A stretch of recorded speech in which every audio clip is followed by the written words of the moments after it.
Alors maintenant, il ne reste qu'une seule chose, ton accord. Ton oui.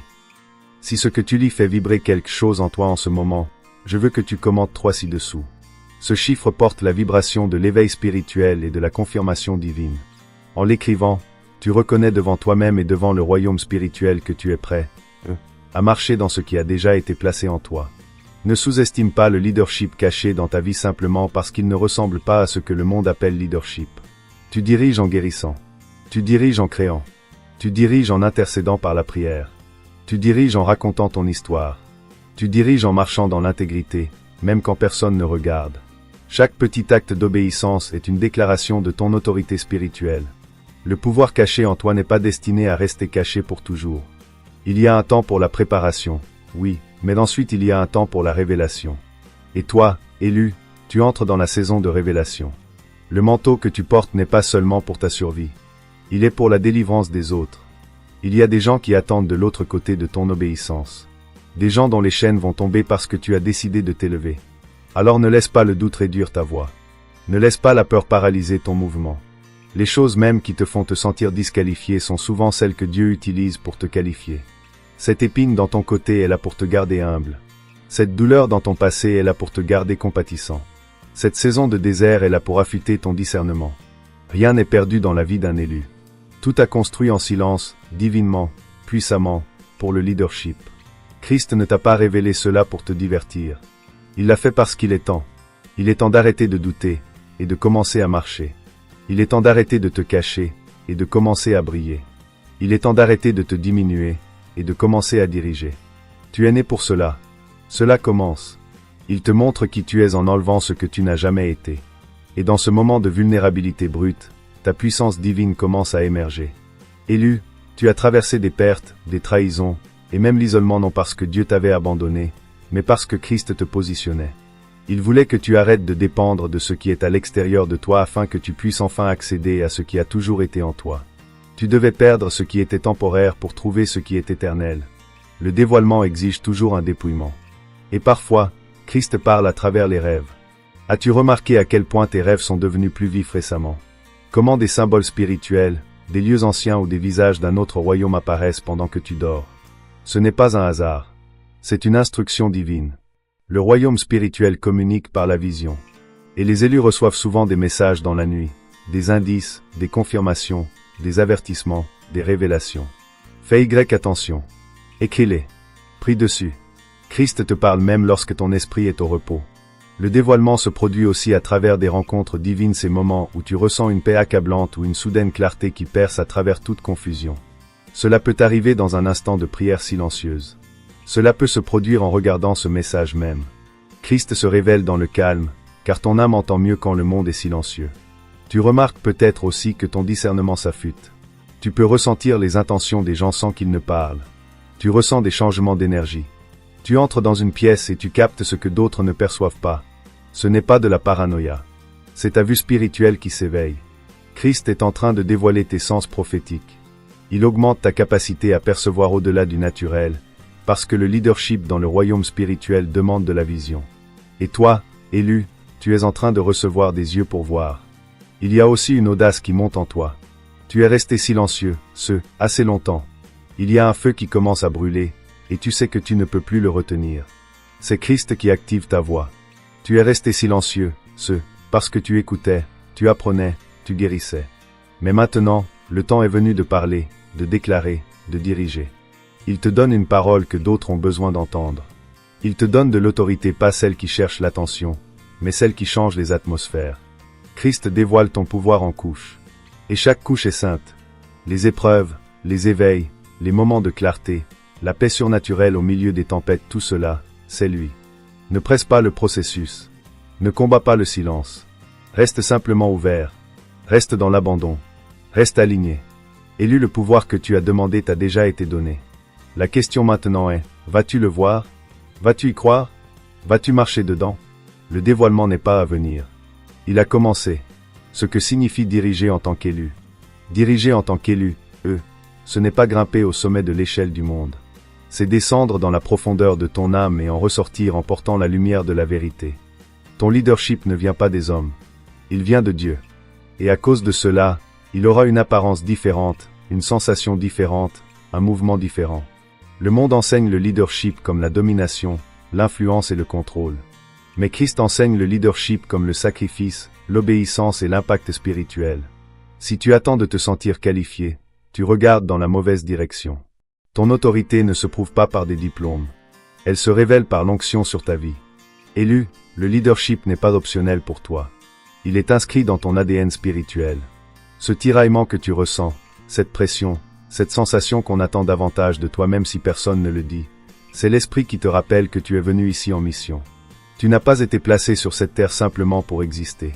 Tu as été assigné pour transformer des choses dans ta famille, ta génération, ta région, voire dans des dimensions invisibles aux yeux humains. Tu penses peut-être que le leadership signifie être sur une scène ou mener un mouvement. Et parfois, oui. Mais bien plus souvent, cela signifie devenir un vase qui porte la gloire de Dieu dans les espaces ordinaires. Quand tu pardonnes quelqu'un qui t'a profondément blessé, tu diriges. Quand tu dis la vérité dans une pièce pleine de mensonges, tu diriges. Quand tu intercèdes pour les autres en secret, quand tu restes intègre même quand c'est plus facile de compromettre, quand tu choisis l'amour au lieu de la vengeance, tu diriges. Diriger en tant qu'élu, c'est aussi devenir un miroir. Ta lumière reflète ce que d'autres ont oublié en eux-mêmes. C'est pourquoi certains te regardent avec jalousie, confusion, ou même haine. Ils ne réagissent pas seulement à toi. Ils réagissent à la version d'eux-mêmes que ta présence met en lumière. Tu diriges en étant. Tu diriges en guérissant. Tu diriges en te présentant pleinement. C'est un niveau de leadership qui ne peut pas être simulé. Ce chemin n'est pas glamour. Il est souvent incompris, solitaire, et rempli de combats invisibles. Mais élu, tu as été construit pour cela. Chaque leçon apprise dans le silence, chaque désert que tu as traversé, chaque cœur brisé que tu as réparé, tout cela façonnait ton leadership. Tu n'es pas ici pour imiter les autres. Tu es ici pour marcher sur un chemin tellement unique qu'il ne peut avoir été écrit que par la main de Dieu. Et voici la vérité, le leadership dans le royaume, c'est le service. Christ s'est agenouillé pour laver les pieds de ses disciples. Il a nourri les affamés. Il a pleuré avec les brisés. Il a donné sa vie pour ceux qui ne comprenaient même pas qui il était vraiment. Voilà l'exemple. Pas l'arrogance, pas le statut, mais l'humilité enveloppée de feu spirituel. Tu es appelé à diriger comme cela, pas avec une couronne d'or, mais avec une couronne d'abandon. Plus tu deviendras aligné avec ton but, plus ton leadership émergera naturellement. Tu n'auras pas besoin de forcer. Tu n'auras pas besoin de t'annoncer. Les gens suivront la lumière qu'ils voient en toi. Ils ne sauront peut-être même pas pourquoi ils sont attirés par toi, mais leur esprit reconnaîtra ce que ton âme porte. Et quand tu parleras, tes mots porteront du poids. Quand tu bougeras, ton impact sera réel. Parce que ton leadership coule de l'esprit, pas de la performance. Élu, ne minimise pas ton don simplement parce qu'il n'est pas bruyant. Certains des plus grands leaders que le ciel ait jamais envoyés étaient les plus silencieux aux yeux du monde. Mais dans le royaume spirituel, leur nom était connu. Leurs prières ont ébranlé des fondations. Leur obéissance a brisé des forteresses. C'est qui tu es. C'est ce qui est en toi. Tu as sûrement remarqué que les gens viennent vers toi pour demander conseil, même sans que tu l'aies proposé. Tu es peut-être celui ou celle vers qui les autres se tournent quand ils sont perdus, confus ou brisés. Ce n'est pas un hasard. C'est un signe. Ton âme émet de la sécurité. Ton énergie transmet de la sagesse. Même si tu n'as pas toutes les réponses, ta simple présence calme les tempêtes. Tu es né pour guider. Pas parce que tu es parfait, mais parce que tu as traversé le feu et que tu en es sorti porteur, de clés. Savoir quand parler et quand rester silencieux. Cela signifie écouter plus que parler. Cela signifie jeûner, prier et rester aligné. Ton don ouvrira des portes, mais c'est ton caractère qui les gardera ouvertes. Ne dirige jamais à partir de l'ego, dirige toujours à partir du débordement. Tu n'as jamais été destiné à te cacher. Tu n'as jamais été destiné à te diminuer pour rendre les autres à l'aise. La puissance en toi n'est pas orgueilleuse. Elle est prophétique. Il est temps que tu cesses de la remettre en question. Tu es en train de t'élever dans ton rôle. Tu entres dans la plénitude de ce que Dieu a placé en toi. Et le monde le ressentira. Pas parce que tu l'annonces, mais parce que le ciel l'a déjà fait. C'est cela, diriger en tant qu'élu. Vivre de l'intérieur vers l'extérieur. Laisser l'esprit te guider afin que tu puisses guider les autres. Marcher avec l'autorité de quelqu'un qui sait qu'il a été envoyé. Pas seulement né, mais envoyé. Et, élu, tu as été envoyé. Briser la peur d'être vu. Élu, l'une des plus grandes batailles que tu affronteras ne vient pas de l'extérieur. C'est la résistance intérieure à être vu. Tu as été appelé à briller, à diriger, à dire la vérité, à marcher dans la puissance divine. Mais quelque part au fond de toi, il y a eu une peur. Que se passera-t-il si je me montre vraiment? Et s'il me rejette? Et si j'échoue? Et s'il voit mes défauts? Cette peur n'est pas rare. En fait, elle est souvent le dernier mur avant qu'un élu entre pleinement dans sa destinée. Tu as passé des années à être façonné dans le silence, affiné en privé, caché par dessein divin. Et bien que cette saison ait été nécessaire pour ta croissance et ta protection, maintenant l'esprit t'appelle à émerger. Mais la peur s'accroche. Elle te dit que tu n'es pas prêt. Elle murmure des mensonges issus de ton passé. Elle te rappelle chaque échec, chaque blessure, chaque moment où tu as été incompris ou rabaissé. Cette peur ne vient pas de Dieu. Elle vient de l'ennemi qui essaie de t'empêcher d'entrer dans ce que le Christ a déjà confirmé en tout. La peur d'être vu est souvent enracinée dans le rejet. Tu as probablement vécu des personnes qui se sont éloignées de toi lorsque tu as commencé à grandir. Tu as senti des regards sur toi, remplis d'envie ou de suspicion. Tu as été jugé, ridiculisé, peut-être même réduit au silence. Et donc, la partie de toi qui recherche juste la paix essaie de rester cachée. Mais, élu, la paix ne vient pas du fait de se cacher. Elle vient de l'alignement. Tu ne te sentiras jamais pleinement vivant en te cachant dans l'ombre quand ton esprit a été appelé à la lumière. Il y a une partie de toi qui sait cela.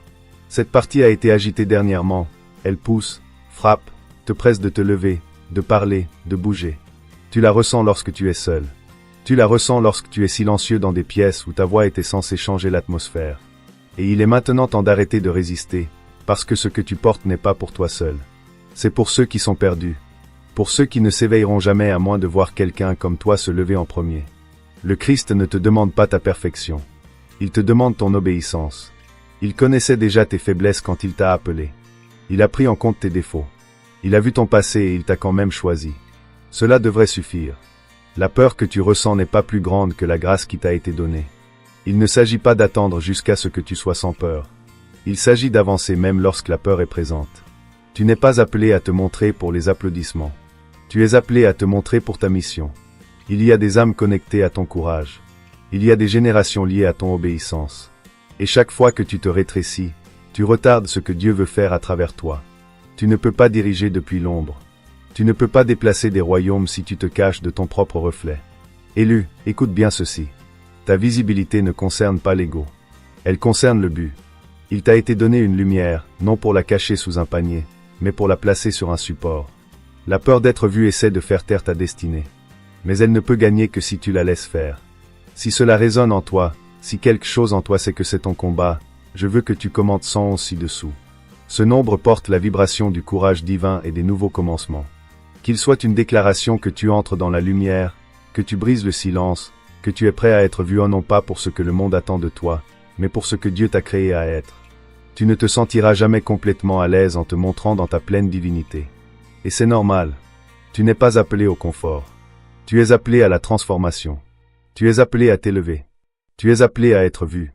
Et le ciel attend ton oui. Stratégie divine. Et n'ignore pas tes rêves. Beaucoup d'élus sont réveillés la nuit avec des messages, des symboles et des impressions. Dieu utilise les rêves pour contourner l'esprit bruyant et parler directement à ton esprit.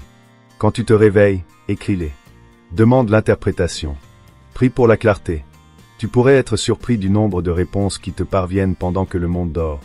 Maintenant, entends ceci clairement. Ton don divin n'est pas destiné à te rendre célèbre. Il est destiné à te rendre fidèle. Trop de gens poursuivent les dons spirituels pour la reconnaissance. Mais toi, élu, tu es différent. Tu as été appelé à porter ton don avec révérence. Et plus tu le traites comme sacré, plus le ciel te confiera. La pureté de cœur ouvrira des portes que le talent ne pourrait jamais ouvrir. Tu auras aussi besoin d'audace. L'ennemi attaquera ta confiance, car il ne peut pas voler ton don. Mais il peut essayer de te convaincre de ne jamais l'utiliser. C'est pourquoi le syndrome de l'imposteur apparaît juste au moment où tu es sur le point de t'élever. C'est pourquoi tu te remets en question, même après confirmation. Mais l'audace est une force spirituelle. Cela ne veut pas dire que tu ne ressens pas la peur. Cela signifie que tu avances quand même, sachant que tu es soutenu par une autorité divine. Quand tu commences à marcher dans ton don, le royaume spirituel le remarque. Il y aura de la résistance. Ne laisse pas cela t'effrayer. Cette résistance est souvent un signe que tu avances dans la bonne direction. Tu déranges les ténèbres. Tu brises des cycles générationnels. Tu entres dans le rôle que l'ennemi ne voulait jamais que tu découvres. Continue d'avancer. Continue de prier. Continue de marcher. Reste ancré dans la parole. La Bible est plus qu'un livre. C'est un plan. Tu trouveras ton reflet dans ces pages. Les prophètes, les apôtres, les brisés, les rachetés, ils font tous partie de ton lignage spirituel. Leurs histoires libéreront sagesse, puissance et clarté pour ton propre chemin. Que l'écriture soit ton fondement. Qu'elle aiguise ton discernement et aligne ton don avec la vérité. Et surtout, reste connecté au Saint-Esprit. Ton don doit rester enraciné dans la source.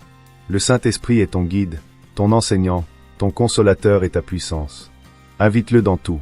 Avant de parler, avant d'agir, avant de prendre des décisions, demande-lui de te guider. Plus tu dépendras de lui, plus ton don deviendra fort. Et non seulement plus fort, mais plus pur. Élu, tu n'as pas besoin de devenir quelqu'un d'autre pour marcher dans ton don.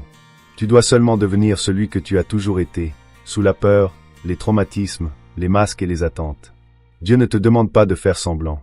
Il te demande de te rendre, de faire confiance, de croire que ce qu'il a placé en toi est non seulement réel, mais nécessaire. Il y a un courant divin qui te pousse en avant en ce moment. Tu peux le sentir. Ne le résiste pas. N'essaie pas de revenir à ce que tu étais. Cette version de toi ne peut pas porter le manteau qui t'a été donné. C'est le moment. Le don s'élève. Le ciel observe. La terre gémit pour la révélation des fils et des filles de Dieu. Et toi, élu, tu es l'un d'eux. Maintenant, active ton don. Comment utiliser ton don pour servir les autres? Élu, ton don divin n'a jamais été destiné à être enfermé, caché uniquement pour ta propre guérison et révélation. Ce que Dieu a placé en toi a toujours été conçu pour circuler à travers toi. Oui, cela commence par toi, ta transformation, ton éveil, ta liberté. Mais cela ne peut pas s'arrêter avec toi. Ton don est un vase, pas un trophée.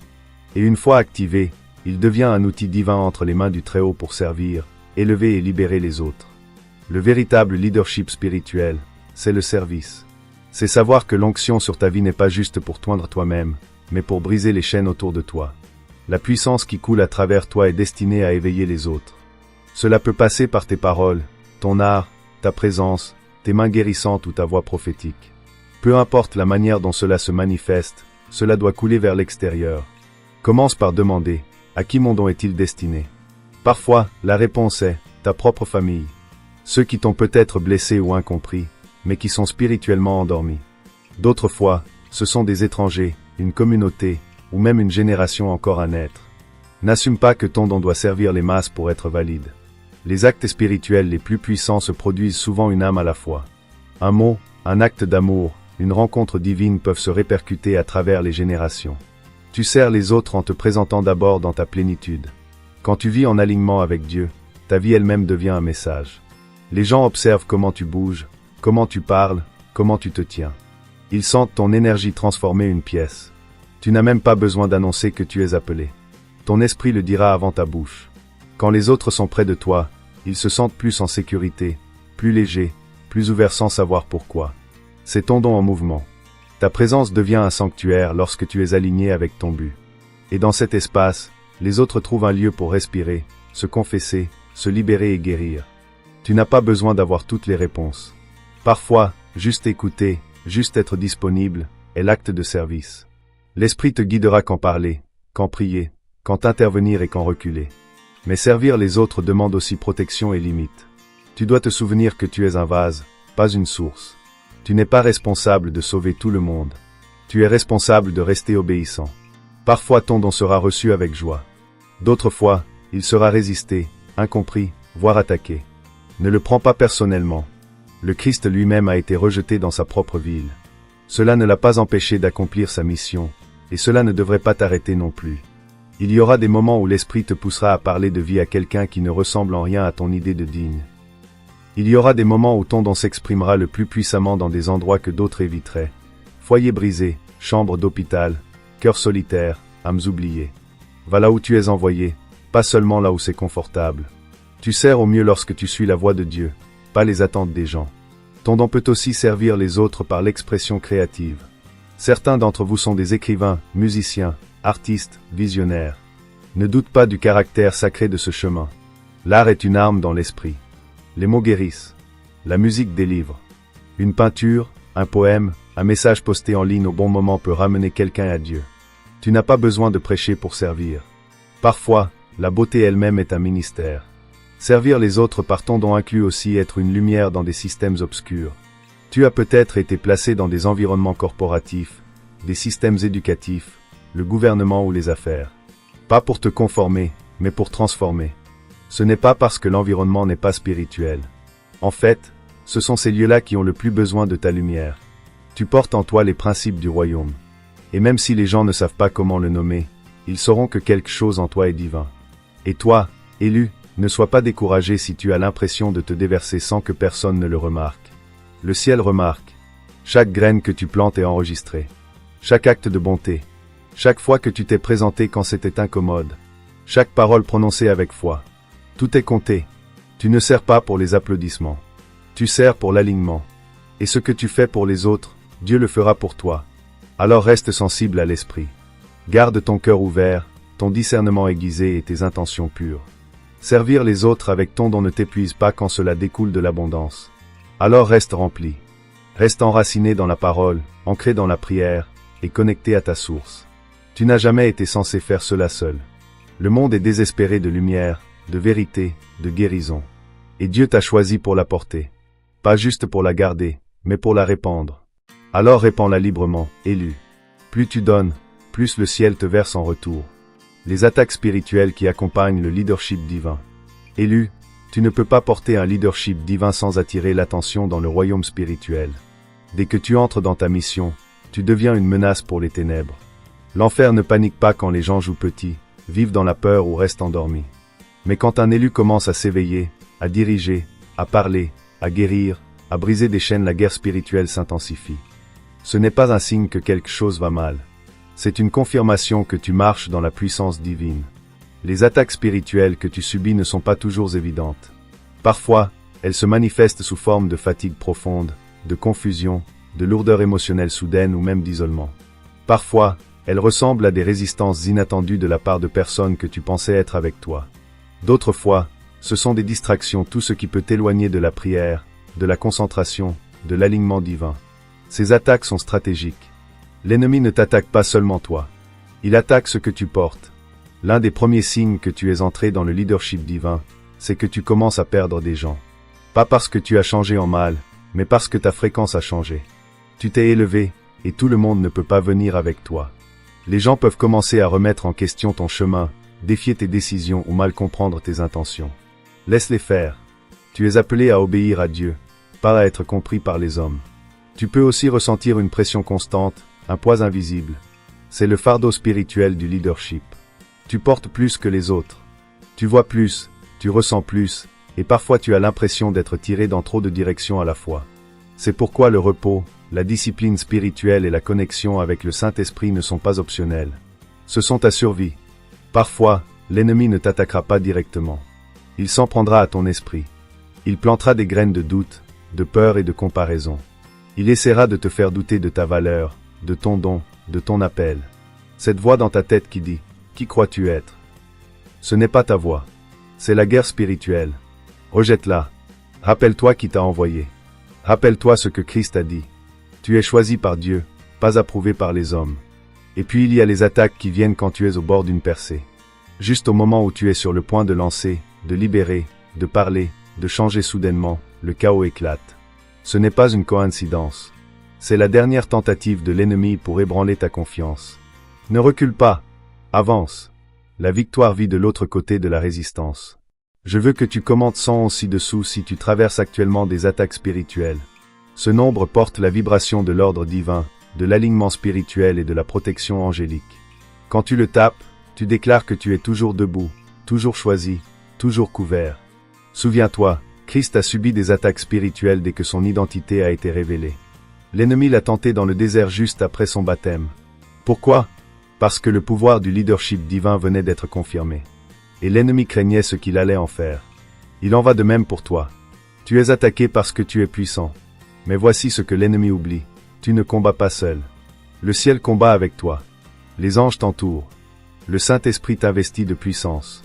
Et chaque bataille que tu traverses ne fait que renforcer ton don, augmenter ton autorité, et prouver ta résistance. Alors, n'aie pas peur des attaques. Reconnais-les, résiste-leur et élève-toi à travers elles. Tu n'es pas juste un leader. Tu es un guerrier. Tu as été formé dans le feu et le feu ne détruit pas les élus. Il les révèle. Encouragement final et activation. Élu, si tu es arrivé jusqu'ici, comprends ceci. Tu n'es plus le même qu'au moment où tu as commencé. Quelque chose a changé. Non seulement dans tes émotions, mais dans ton esprit. Ce message n'était pas juste une information. C'était une impartition, une confirmation divine, un déverrouillage sacré. Le Christ t'a parlé à travers chaque mot, chaque révélation. Et maintenant, il attend ta réponse. Te lèveras-tu? Bougeras-tu? Marcheras-tu dans ce qui est déjà placé en toi? Tu as entendu l'appel. Tu as senti l'élan. Ce dont en toi n'est plus dormant. Il est éveillé. Il est prêt. Et le ciel attend ton accord. Dieu ne demande pas la perfection. Il demande ton oui, ta disponibilité, ta reddition. Il te demande d'arrêter de remettre en question ta valeur, d'arrêter de réduire ta voix, d'arrêter de cacher ce qu'il a sanctifié. Ceci est ton moment d'activation. Tu n'es pas ordinaire. Tu n'es pas aléatoire. Tu n'es pas oublié. Tu es choisi par Dieu, marqué avant la création du monde, envoyé sur cette terre pour un but bien plus grand que ta peur, ton passé ou ta douleur. Chaque bataille que tu as menée, chaque larme que tu as versée, chaque moment où tu as voulu abandonner, cela façonnait le leader, le guérisseur, le vase que tu es en train de devenir. Tu n'as pas traversé tout ça juste pour survivre. Tu l'as traversé pour devenir. Alors je déclare ceci maintenant sur toi, pas comme un discours motivant, mais comme une vérité sacrée. Le temps des retards est terminé. Le temps des doutes est terminé. Tu es en train d'entrer dans ton identité divine. Le manteau est déjà sur toi. L'huile coule déjà. Tu as été préparé dans le silence, affiné dans le feu, et maintenant il est temps de diriger en esprit et en vérité. Tu n'as pas besoin de plus de temps. Tu as besoin de plus de confiance. Confiance en celui qui t'a appelé. Confiance en celui qui marche avec toi. Commande 777 encore une fois ci-dessous. C'est le nombre de la perfection divine et de l'accomplissement spirituel. Qu'il soit ta confirmation, ton sceau, ton oui personnel à Dieu. Écris-le comme une déclaration, que tu reçois cette parole et que tu entres dans ta prochaine saison avec audace, clarté et puissance. Et si ce n'est pas encore fait, assure-toi de t'abonner et d'activer la cloche de notification ci-dessous. Cet espace est bien plus qu'une chaîne. C'est un sanctuaire spirituel pour les élus comme toi, qui s'éveillent, se lèvent, et entrent dans leur identité divine. Tu n'es plus lié par la peur, plus prisonnier du silence, plus en train de vivre en dessous de ton appel. Tu es choisi. Tu es en train de t'élever. Tu es prêt. Alors avance. Non pas en tant que celui que tu étais, mais en tant que celui que tu as toujours été. Le ciel a parlé. Il est temps de marcher dans cette parole.